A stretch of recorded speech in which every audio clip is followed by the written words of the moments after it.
Bueno, entonces bienvenidos. Esto es una iniciativa, digamos, ciudadana. Se reúnen tres colectivos, tres grupos de personas que están interesados en comprender un poco más los desafíos del medio ambiente de cara, digamos, al posacuerdo, a la paz, a la construcción de sociedades hacia el futuro. Entonces yo quisiera, antes de darle la palabra a nuestro querido público, que espero que no esté bostezando, es que volvamos sobre esos temas que ya se han tocado. Los he visto tomar nota, los he visto como un poquitín ahí, entonces quisiera que rápidamente tocáramos, miren, yo quiero dejar en claro esto y cuál es el punto esencial y cómo vamos hacia adelante en esto. Sí, yo quisiera retomar un punto de Julio, y es que si el país no mira con transparencia el problema de la calidad de los suelos en los cuales se va a otorgar tierras, vamos a estar atrapados en un problema muy complicado. Porque cuando yo digo a las FARC, por ejemplo, en el caso de los parques nacionales, que es un tema que me interesa, es decir, nos queremos quedar en los parques nacionales. Y uno dice, ¿como para qué? Son unos suelos pésimos. ¿Qué es lo que van a hacer en los parques nacionales? Ah, no, que agricultura sostenible, que no sé qué. Es absoluta retórica. No tiene ninguna realidad. Pensar que el Parque La Macarena va a ser el gran oasis de la agricultura ecológica y de la no sé qué ecológica, lo único que se le ha ocurrido a la gente del Parque La Macarena en el posconflicto es abrir una finca ganadera continua de 1.300 hectáreas en este momento, que es de nuevo la vocación ganadera de las FARC. Entonces, ese tema yo creo que ha faltado transparencia, digamos, es un tema que habría que hablarlo con mucha claridad y eso podría ser una contribución del ambientalismo. ¿Qué es lo que estamos hablando? ¿De qué suelos estamos hablando? Exacto, ¿de qué suelos? ¿No? Porque se van a entregar... ¿Y de qué clima? ¿Y de qué clima? Porque se van a entregar suelos en la reserva forestal que tienen tan mala calidad, mucha de la reserva forestal. Una cosa es la biodiversidad y otra es la cosa de la calidad de los suelos que ya Julio, a la cual Julio se refiere. Entonces, en un mundo, porque incluso en esos suelos, el buen vivir eventualmente no es posible. Entonces, no es posible. No es posible. Entonces, estamos atrapados en una situación que yo no he visto que nadie quiera reconocer. Hay gente muy realista que conoce mucho el campo, como José Antonio Campo, que desde hace años que conoce muy bien la calidad de los suelos. Dime, lo único que Colombia tendría que hacer es reubicar masivamente mucha gente en Colombia, porque esos suelos no tienen ni siquiera posibilidades para la supervivencia, para un mínimo vital de la gente. No estamos hablando ni siquiera para intercambio, y menos para comercio, menos para sacar productos para el comercio. Entonces, y más aún cuando muchas de esas tierras están ubicadas en sitios completamente lejanos de la posibilidad de que el Estado le provea los bienes públicos que necesita la agricultura. Porque yo creo que en el ambientalismo nos engañamos mucho, y después de que sea tan franco, con los casos piloto. Entonces el ambientalismo está lleno de casos piloto, tanto de casos pilotos que identificamos, que dice, caramba, mire esa finca campesina, o ese conjunto de fincas, qué maravilla, ahí está la posibilidad para el resto del país. Pero cuando uno dice, bueno, muy bien, esa fue una familia que desarrolló una tecnología, logró generar un control de su parcela, no sé qué, no sé cuándo, y eso cómo se escala en 10 años a 3 millones de hectáreas. Entonces ahí dicen, bueno, eso ya es otro. Y escalarlo significa unas inversiones fenomenales desde el punto de vista estatal, porque eso no se hace en forma espontánea. Entonces yo estoy exponiendo unos puntos que en Colombia no los estamos reconociendo, no los estamos hablando con franqueza. Creo que habría la necesidad de hablar con mucha franqueza de cuál es la realidad de los territorios que se les van a entregar a las familias sin acceso al suelo. No, es que yo creo que el tema es, y Hernán Darío empezó, ¿cómo fue que tú empezaste diciendo? Esto fue negociación de Sumatoria de debilidades. debilidades. Y yo creo que uno de los grandes problemas es que esta fue una negociación donde no se logró romper digamos, el origen de este conflicto, y es la disputa por la tierra. O sea, aquí la FARC no logró lo que se suponía que debía haber logrado, que era conseguir que que las tierras que se usurparon durante la guerra y que las tierras que siempre controlaron unas pocas familias en este país, que son más o menos como 1000 y pico de familias, volvieran a la gente. Entonces el dilema está ahora en que se tienen que quedar en las zonas que colonizaron, cuando deberíamos estar en un proceso realmente de redistribución de las tierras. Y yo creo que ahí es donde está el conflicto más grave de este país. Redistribuir las tierras buenas, porque Pero desde esa perspectiva, y es el punto que yo quiero traer, lo de las compensaciones ambientales son en el corto plazo la mejor herramienta, a mi modo de ver, para poder planificar el manejo del territorio en los territorios que hoy están acordados para la construcción de la paz. No en los territorios de Noruega, donde saca la redistribución de la tierra, no. En los territorios hoy acordados en Colombia para la reconstrucción de la paz, las compensaciones ambientales son un instrumento que le puede permitir a las comunidades, por lo menos, darse un tiempo para planificar el manejo del territorio. Desde esa perspectiva, esas compensaciones, que se llaman, digamos, en la literatura económica, el pago de servicios ambientales, sí son una alternativa. ¿Para qué? Para poderse sentar antes de que el buldocero mande la carretera y a partir de eso se decida pues cómo se transforma el territorio, para que antes de eso las comunidades se puedan sentar a definir dentro de esos mismos territorios. Hay unos suelos mejores que otros, desde luego. Hay unos suelos que generan unos servicios ecosistémicos y otros que generan unas posibilidades de producción de comida con otras características. O sea, no todos son territorios homogéneos. Desde esa perspectiva yo creo que los planes de desarrollo con enfoque territorial, si entendemos los territorios, entendiendo que son territorios frágiles, entendiendo que son los territorios que están hoy en los espacios de construcción de paz, en esos 170 y pico municipios donde se pretenden construir los planes de desarrollo con enfoque territorial, que son en suelos pobres y en la mayor parte de ellos con zonas de reserva forestal o de parques nacionales. Ahí en esos sitios, el acuerdo entre las comunidades, para que las comunidades mismas definan dónde van a conservar y dónde van a transformar, de tal manera que esa estructura ecológica principal se pueda mantener, para que los recursos, especialmente, digamos, de regulación hidrológica, le puedan dar algún tipo de sostenibilidad a los procesos que hay allí, es indispensable. Y para que eso se pueda dar en el corto plazo, yo pensaría que por lo menos durante los primeros 3 años, las compensaciones ambientales, para que la gente no entre a destruir inmediatamente para el cultivo de pan coger, sino que tenga un tiempo para planificar el uso del territorio, son indispensables. Colombia no puede renunciar a la minería, no puede renunciar al petróleo. Pero el punto es dónde se hace minería y dónde se hace... Pero es que... ¿Y qué tipo de minería? Ahora, el problema, en lo que yo percibo, que he hablado con mucha gente sobre el tema, es que una parte de la reclamación de las comunidades, bueno, tú lo dijiste, no es el medio ambiente. El medio ambiente, en muchos casos, es el mascarón de proa, que hoy en día los políticos locales que nunca habían hablado de medio ambiente, andan hablando de medio ambiente. Entonces, el municipio. Entonces, de ahí, ellos lo que están hablando, los políticos locales que han estado, muchos de ellos muy de acuerdo con el no a la minería, lo que están hablando es nos quitar la regalía. Punto. Entonces, el país sí tiene que generar un nuevo esquema de regalías. Yo creo que lo que habría que hacer es, para que la gente pueda comparar lo que recibe en aquellos sitios donde sea factible hacer algún tipo de minería o petróleo.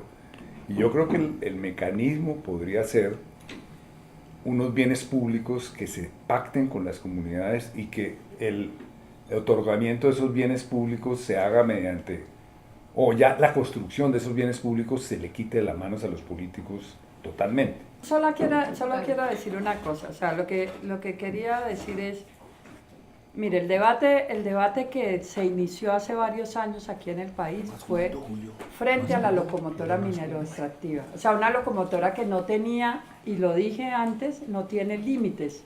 O sea, no tiene límites, puede llegar aquí a las goteras de Bogotá, puede estar en el centro de... Es exactamente en toda América Latina. Y es exactamente en toda América Igual. Latina. Pero la diferencia, yo creo, y usted también lo dijo, este es el país donde, donde más se ha profundizado también eso. O sea, aquí podemos hablar del tema del Mar Caribe, que nadie lo dice, pero que tenemos prácticamente el Caribe, la plataforma continental del Caribe entregada a las petroleras, en fin.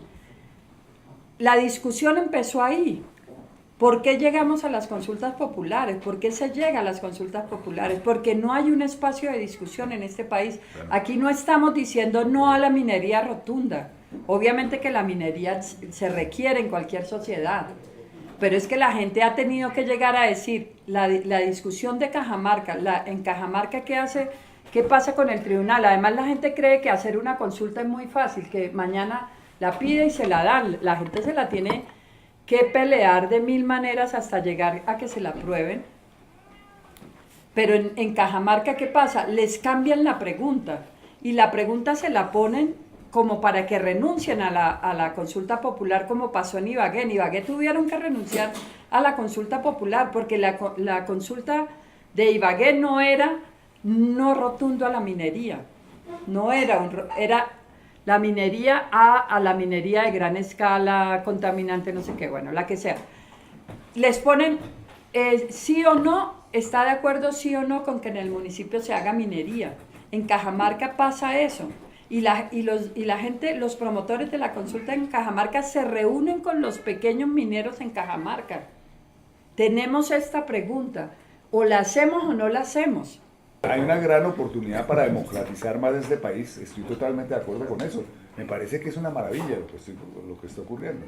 Me parece que, pero al futuro yo creo que tú tienes que... Pero el futuro de la minería no tiene futuro aquí. El futuro de la minería... Todos son ilusiones. Son ilusiones. El país tiene que cambiar de modelo extractivo, ir ir haciendo una transición de un modelo profundamente extractivista a un modelo, como llaman los economistas, de valor agregado, no sé qué, no sé cuánto, etcétera, etcétera. Y seguramente a un modelo en particular en el campo agrícola, en el cual donde yo creo que además dentro de la agricultura en Colombia caben muchos modelos, yo no creo de muy diversos tipos. No hay un modelo. No hay un modelo. Entonces, yo sí creo que el país tiene, como América Latina, tiene que hacer un tránsito y desprenderse de esa profunda visión extractivista. El gran reto de la paz es que vienen unos movimientos sociales en crescendo, que estaban claramente reprimidos, etc. El país, frente a esos movimientos sociales, es una gran oportunidad. Igualmente, si se responden adecuadamente por la parte de la clase dirigente, y la clase dirigente logra de alguna manera atravesársele a esos movimientos sociales, y de pronto viene un gobierno de profunda derecha que logre reprimirlos, pues bueno, les hace.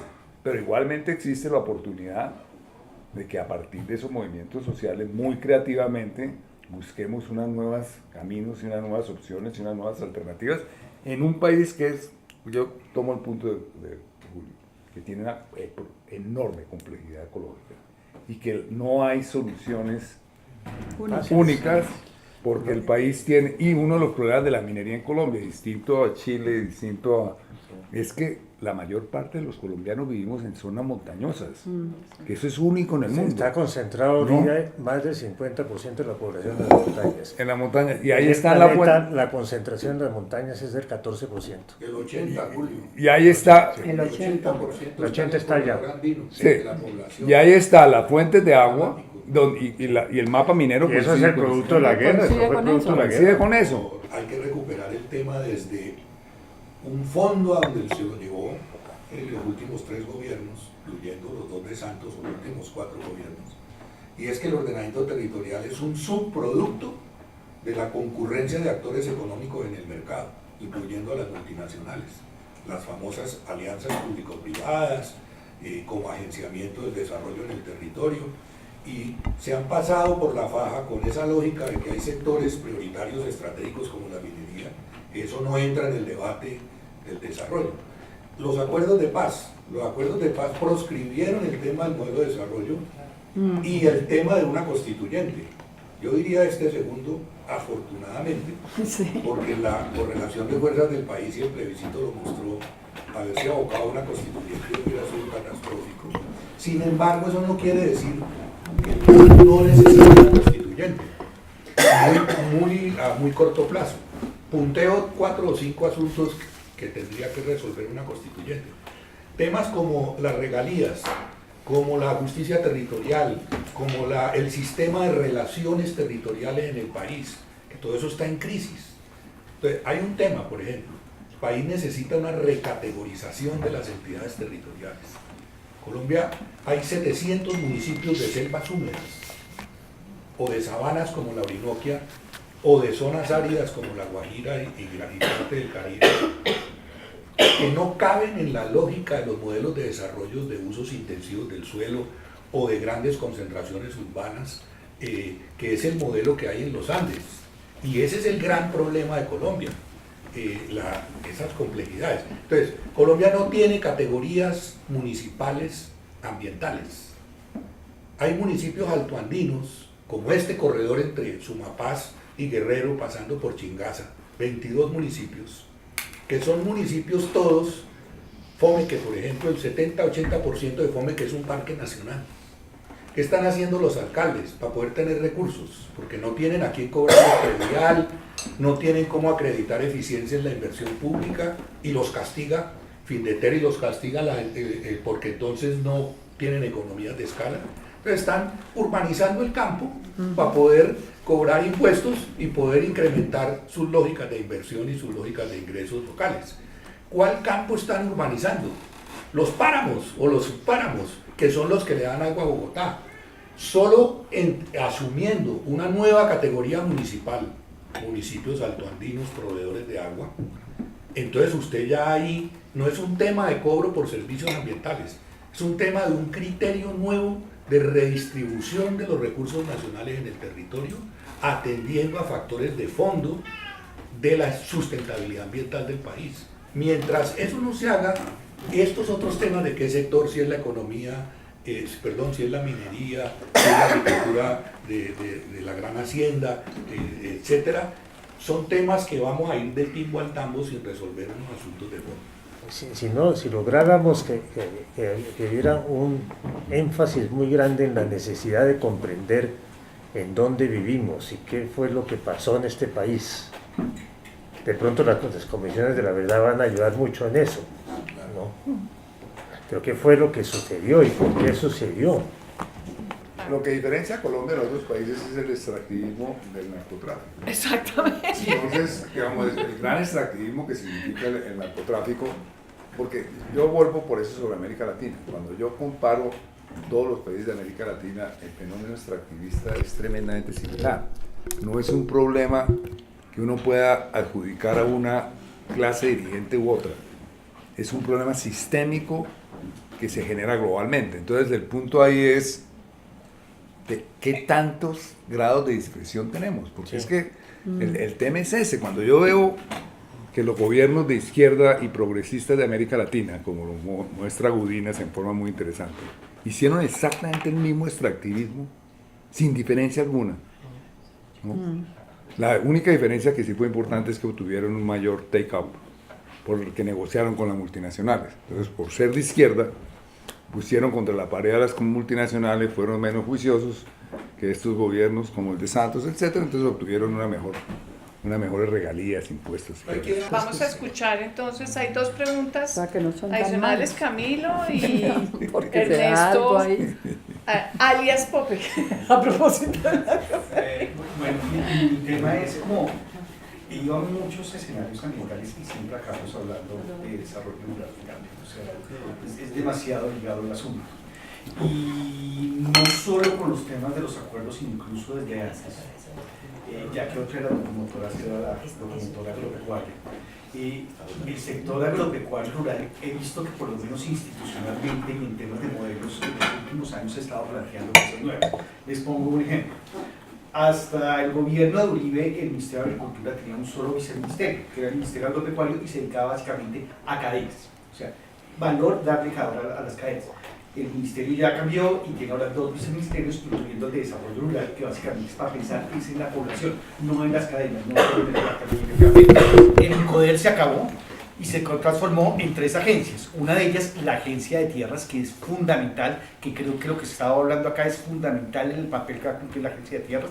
La Agencia de Desarrollo Rural, que viene incluso con un modelo, que es el modelo de desarrollo rural con enfoque territorial, que fue uno de los diagnósticos importantes de la misión rural. También ha habido cambios como la aparición de la UPRA, que es la unidad de planeación básicamente de tierras, que tiene que ver con el otro de los temas que se ha estado hablando acá, que es realmente el suelo es adecuado, hay mercados, y en fin, por lo menos el sector agropecuario lo he visto, que ha venido reaccionando ante una nueva realidad del país.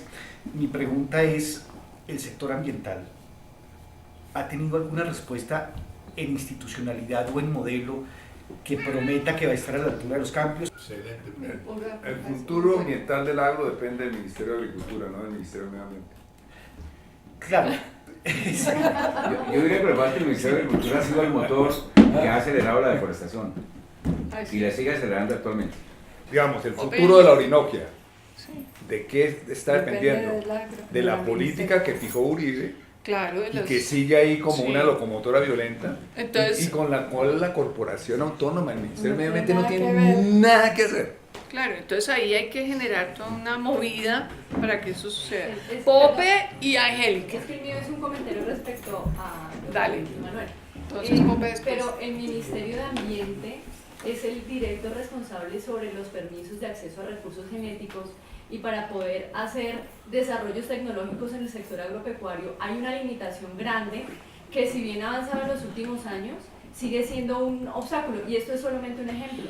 Entonces, sí, no podemos dejárselo todo al Ministerio de Agricultura, sino que creo que es todo un engranaje de la institucionalidad desde diferentes frentes que deben estar coordinados, y que, si bien el Ministerio ha hecho unos avances, el Ministerio de Ambiente también tiene responsabilidad y debería reaccionar frente a eso.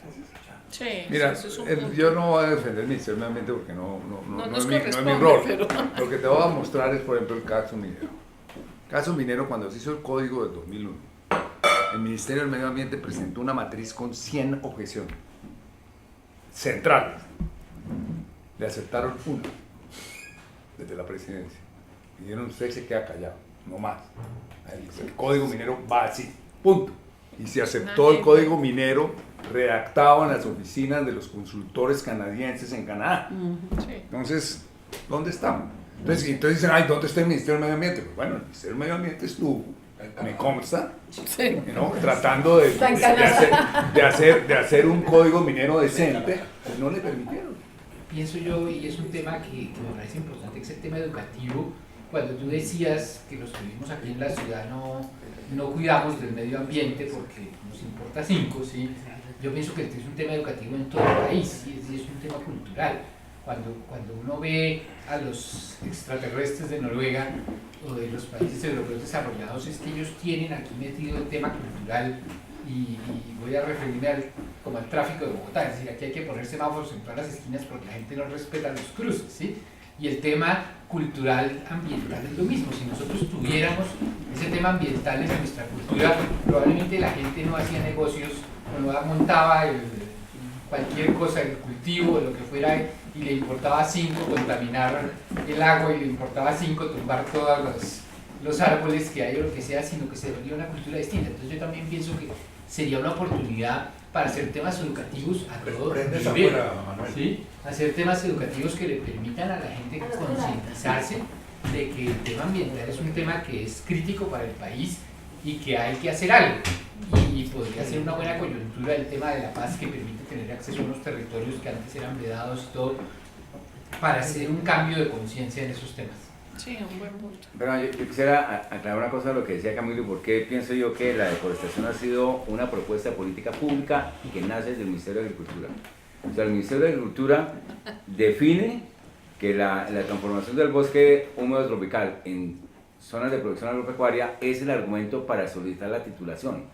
Y dado que en Colombia, obviamente, la tierra no es un factor productivo, sino un depósito de valor, pues se ha convertido en el argumento fundamental para que hoy en el Caquetá los inversionistas que están buscando tierras baratas, ¿qué es lo que hacen? Pagan al campesino para que le deforeste las hectáreas, con las cuales él después va a pedir que le titulen.